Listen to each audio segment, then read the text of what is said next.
There's obviously the base path that you can take, which is you can read a lot of historic annual reports, and you can read a lot of historic transcripts, and you look at a lot of things the company has said in the past, etc. You can read industry reports, and you can read competitors' annual reports, and all of those things over time will give you a picture in your head of what's going on and what's important and so on. It can be accelerated sometimes when if you can read something that someone else has written about the business or the industry where they've digested a lot of facts already. And so it can accelerate the learning, but you have to be careful that you're kind of reading the right stuff or weighting the right stuff in the right amount of weightage that should be given. So basically, I would say that in investing, what is really important is that we start with a very large data set.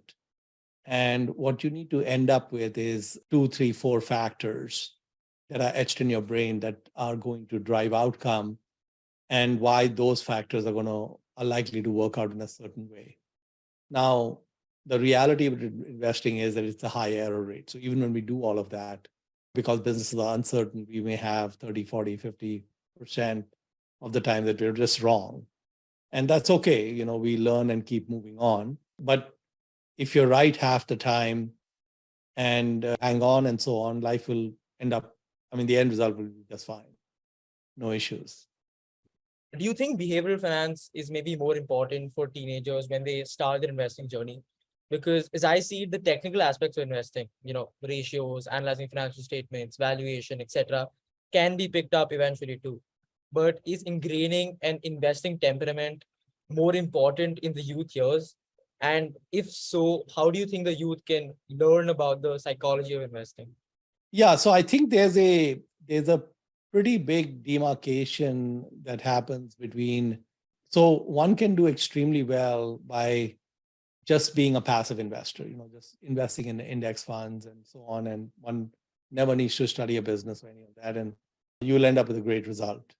Now, if you decide to cross over to the other side, where you actually want to analyze businesses and figure out investing and buy stocks and all of that, I think that is a very different game.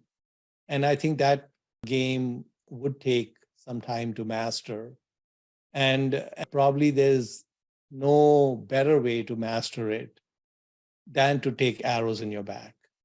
So as you invest, as you make mistakes, you should endeavor to learn from those mistakes. And you should endeavor to learn a lot from other people's mistakes. So I think when you move from passive investing or index investing to active management and such, you have to have a framework.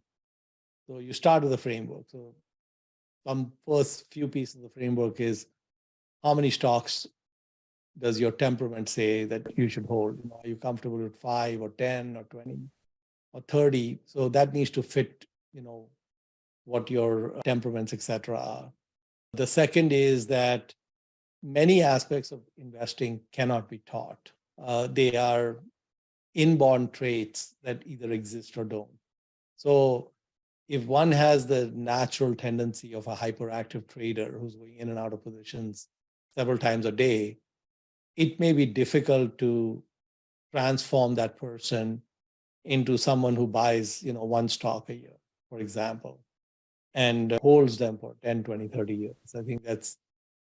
I think knowing your temperament and knowing your aptitude and comfort level and style is really important. So you start with some baseline of some things you read and figure out what kind of seems to be and I think reading everything you can that's been put out by Warren Buffett and 찰리멍거 and all the Berkshire Hathaway meetings, which are online now at buffett.cnbc.com, which is a tremendous resource, hundreds of hours of video, two greatest investors ever, is a great place to try to understand what your framework should be.